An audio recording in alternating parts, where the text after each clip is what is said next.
Hola, bienvenidos a su serie México y los signos de los tiempos. Hoy nos encontramos aquí en la Torre Mayor, en el piso 51, un lugar muy agradable, confortable, y vamos a platicar acerca del libro de La Guerra Sagrada, una nueva visión de la Guerra de Independencia, que es el autor, el licenciado Antonio Velasco Piña. Buenas tardes, licenciado. Buenas tardes. Bienvenido. Pues muchas gracias y con un tema especialmente interesante para todos los mexicanos, como es nuestra guerra de independencia. Así es. Nosotros queríamos preguntarle, ¿en qué estriba esta nueva visión de la que habla en el libro? ¿Qué diferencia tiene con la versión oficial que se nos ha presentado, que a veces nos matiza esta historia entre blancos y negros, ¿no? ¿Qué aportación es la que da? Sí, mire, la versión que nos dieron sobre la guerra de independencia, a mi generación, a la de usted, a la de nuestros padres y a nuestros abuelos, ha sido siempre la misma. ¿Quién elaboró esta versión? Esta versión fue elaborada en la segunda mitad del siglo XIX por los intelectuales liberales. Es una buena versión, es una versión patriótica, es una versión muy clara que ha permitido una fácil comprensión desde cierto ángulo sobre la guerra de independencia. Pero tiene también graves defectos, o más bien dicho, varias carencias. Lagunas. Sí, ¿cuáles son sus defectos y sus lagunas? Los defectos son que es una versión racista.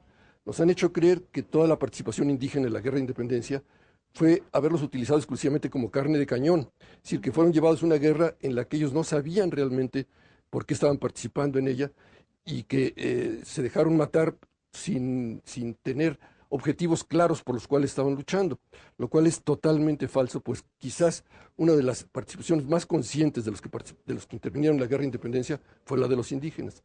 Es también una versión machista, porque nos han hecho creer que la única mujer que tuvo importancia en esta guerra fue doña Josefa Ortiz de Domínguez en los minutos previos al estallido de la rebelión. Bueno, por lo menos la única que siempre sale. Exacto, que ella les avisa que ya nos descubrieron y que... Claro. Y a partir de ese momento ella desaparece y desaparecen todas las mujeres. No vuelve a aparecer ninguna mujer jugando un papel importante. Esto también es totalmente falso porque la participación femenina en la guerra fue importantísima. Hay varias mujeres que necesitamos rescatar su biografía y darla a conocer porque son mujeres muy admirables, ¿no? Aquí vamos a hablar muy brevemente nada más de dos de ellas, de Catalina González y de Leona Vicario. Y también es una versión materialista, o sea, que nos hicieron creer que exclusivamente son objetivos de carácter material por los que estaba luchando. Indudablemente que había el objetivo central político, que era la independencia de México. Pero cuando uno se mete a estudiar todos los documentos de la época, los discursos, las proclamas, las cartas, se da uno cuenta que había motivaciones, primero de carácter social muy importante. No nada más se luchaba por finalidades políticas, sino también sociales.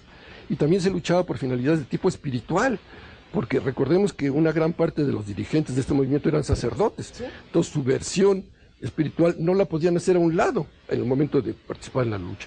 Entonces estos tres aspectos son graves carencias y defectos, pero también hay cosas muy graves. Hay acontecimientos centrales en la guerra de independencia que no nos explican por qué ocurrieron. Le voy a mencionar dos fundamentales. Nadie dice cuáles fueron las verdaderas razones por las cuales Hidalgo no entra en la Ciudad de México después de la batalla del Monte de las Cruces.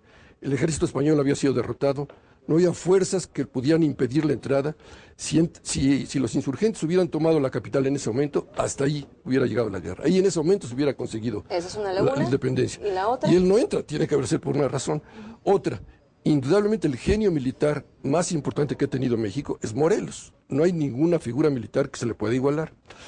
Y sin embargo, hay un hecho que es totalmente inexplicable desde un punto de vista militar, que es el sitio de Cuautla. ¿Por qué, si Morelos estaba llevando una guerra tan exitosa a base de movimientos, se deja cercar en Cuautla sin que exista ninguna razón, ni militar, ni siquiera política?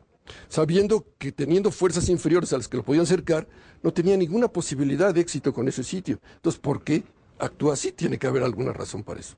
A lo largo del libro, usted destaca tres personajes, tres etapas y que va con cada una con su gran caudillo. La etapa de inicio, donde está el cura Miguel Hidalgo y Costilla, quien inicia y convoca, ¿no?, al pueblo. Una segunda etapa con Morelos, con el cura Morelos, quien es el ideólogo y le da cuerpo, ¿no?, y sentido al... Y una tercera etapa con Vicente Guerrero. En esta primera etapa, ¿cuándo podemos decir que arranca la guerra que inicia o dónde están sus orígenes, las causas? Mire, aquí nuevamente hay una versión falsa sobre lo que fue Hidalgo. A nosotros nos contaron siempre en la escuela que Hidalgo era un gran intelectual, que había estudiado francés, que había estudiado a los enciclopedistas y a todos los filósofos franceses del siglo XIX. Pero nunca nos dijeron que además de saber francés, el señor sabía náhuatl y otomí, que fueron idiomas que le resultaron bastante más útiles para convocar la rebelión. Y además, hay algo muy importante en el caso de Hidalgo. Para poder entender también la guerra de independencia, uno necesita saber que la sociedad novohispana, en toda la colonia, se fue estructurando a base de castas cerradas. O sea, no había un sentimiento de identidad nacional. Cada persona se identificaba con la casta a la cual pertenecía, ¿no? Y tenían una visión diferente de la realidad de acuerdo con esa casta y de sus obligaciones y de sus derechos. Muy brevemente, pero ¿cuáles eran esas castas? Estaba la de los españoles, que llegaban aquí a hacer fortuna o que llegaban ya con cargos públicos muy importantes y que eran los que gozaban de mayores privilegios. Después de ellos estaban los criollos, porque el ser español duraba muy poco, el tiempo que la persona vivía. Esa persona llegaba aquí, aunque su esposa fuera española, se casaban, tenían hijos, y sus hijos ya no eran españoles, sus hijos ya eran criollos, y por lo tanto sus hijos ya no tenían derecho a los mismos privilegios que tenían los españoles. Los que se llamaban peninsulares. Los peninsulares, exacto. Por ejemplo, no podían ser virreyes, no podían ser arzobispos, no podían ser grandes jefes militares. Pero ¿qué ocurría? Que el dinero que hacían los españoles se les iba quedando no a los españoles, sino a los criollos, o sea, a sus hijos. Entonces, la riqueza material se fue acumulando en los criollos, no en los españoles. Y se fue creando otra clase. Y se fue creando una casta que se sentía muy injustamente tratada porque consideraba que por el simple hecho de no haber nacido en España no tenía los mismos derechos que tenían los españoles. Y también esta clase se fue convirtiendo en la clase más culta de la Nueva España, porque sus padres que llegaban aquí normalmente eran gentes que venían a hacer dinero pero que no tenían una gran cultura y que sí procuraban que sus hijos la adquiriesen, bien fuese en la Universidad de México o las universidades de Europa. Después venían los mestizos, mezcla de las dos clases que por supuesto tenían menos privilegios. Después venían los indígenas y finalmente los negros que eran esclavos. Hidalgo era un criollo, al igual que todos los criollos, tenía este resentimiento en contra de los peninsulares. Pero uno de los primeros grandes méritos que va a tener Hidalgo a través de toda su vida, que van a ser muchísimos, uno fue el ir rompiendo sus intereses de casta, su visión de casta, y irse acercando a los indígenas.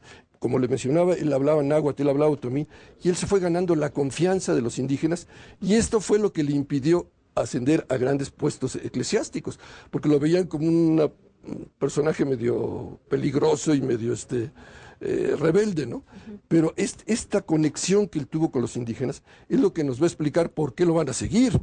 Imagínense si ahorita cualquier curita en una iglesia toca una campana y dice vamos a hacer una revolución, dicen, oye, pues vamos, es mucha gente, ¿verdad? Sí, sí. Poder de audiencia, ¿verdad? Sí, podemos dudarlo. Sí, yo no voy a dejar mis cultivos, mi ganado, para irme a lanzar una aventura.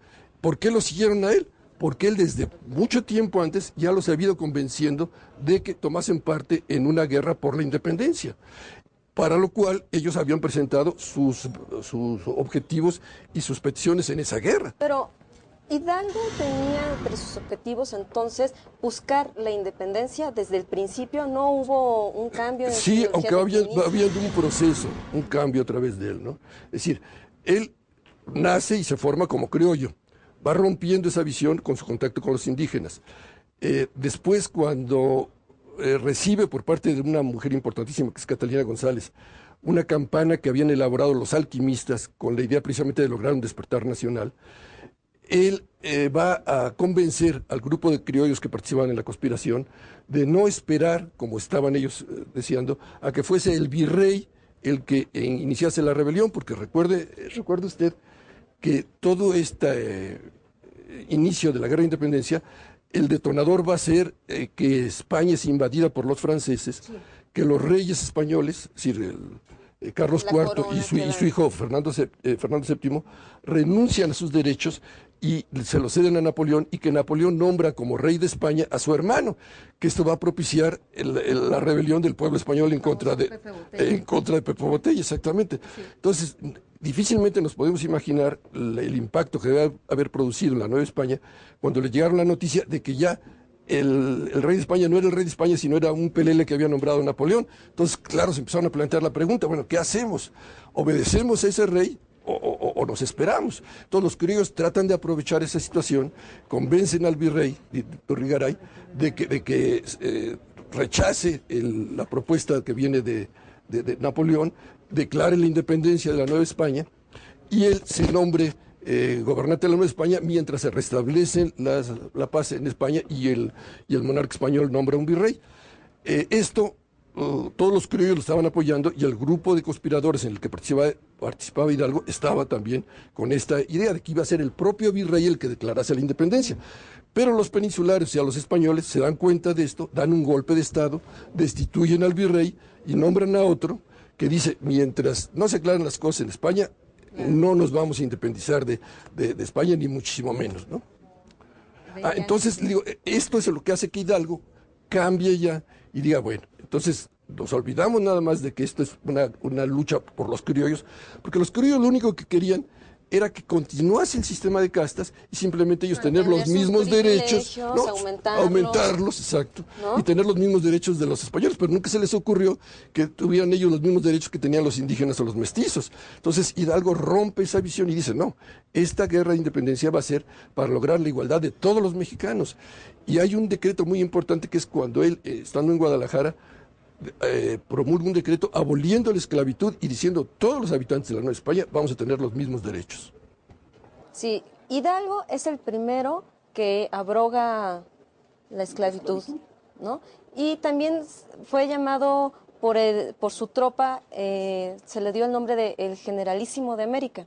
Sí, aunque hay una cosa que de todas maneras él dejó muy claramente establecida, que la que iba a ser la generalísima de los insurgentes era la Virgen de Guadalupe.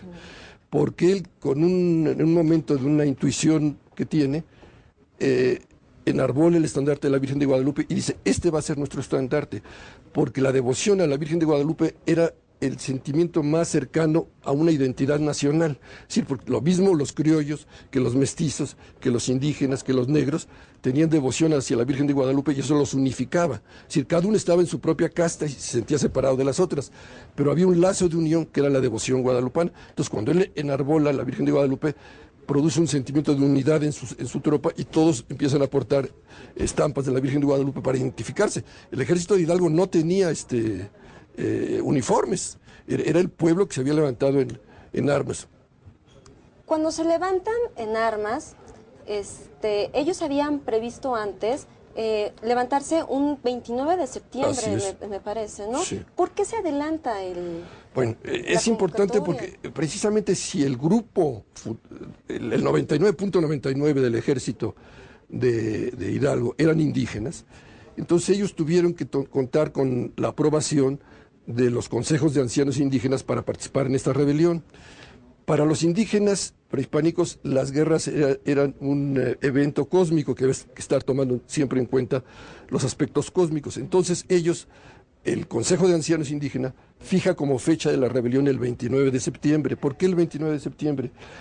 Porque el 29 de septiembre es el día de San Miguel Arcángel.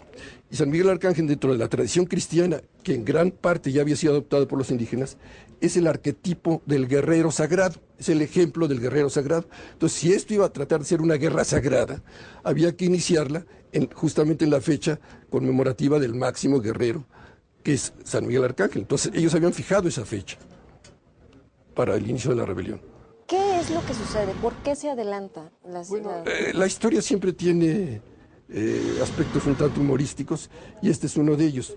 Había en Querétaro un empleado del servicio de correos que se apellidaba Galván, que le encantaba leer todas las cartas para enterarse de los chismes y sobre todo lo que más le fascinaba era enterarse de las infidelidades conyugales, ¿no? Entonces él se entera que un señor que se apellidaba González, pero que no era nada de Catalina González, que estaba casado, tenía un romance con una muchacha de Valladolid. Y como este señor formaba parte de la conspiración, él estaba haciendo lanzas y cartuchos, le presumía a su novia de que él iba a formar parte del gobierno y todo eso. Entonces este señor Galván se entera y se lo comunica a las autoridades de la Ciudad de México. Las autoridades de la Ciudad de México, al enterarse de eso, le giran una orden de aprehensión a Hidalgo, al Dama Allende, pero ¿a quién se la giran?